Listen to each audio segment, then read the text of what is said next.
De caso aqui, nós está mira a cifra de CPI, o Consumer Price Index, e preço que nós está analisar agora aqui, está preço de 4 quartal de 2020 e nós está comparando durante ano completo com o preço de 4 quartal de 2019.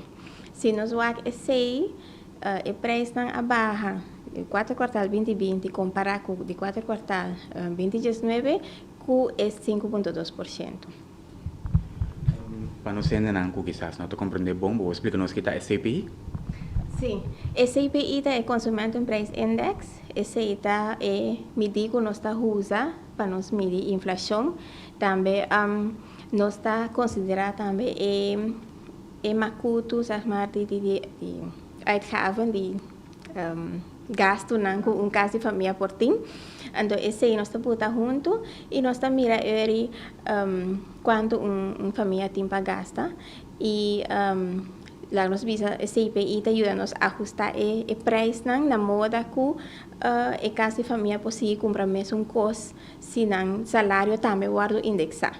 Então, o salário não está guardo indexar de acordo com o CPI, nós temos que o preço de huur não também está guardo indexar. Então, não está usa o CPI. Remarcável tá que o porcentagem que também é comunicado do que sabe que baixo 5,2% que se menor terata ou de com. Bom, mas vamos explicar agora o CPI nós está aqui jaar op jaar.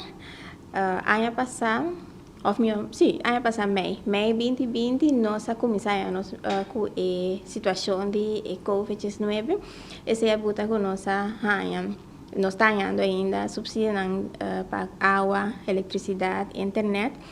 O preço para as categoria aqui abaixa drasticamente comparado com o ano anterior. Esse é a buta com a barrada de preço de categoria aqui a pisa op forte riba a CPI.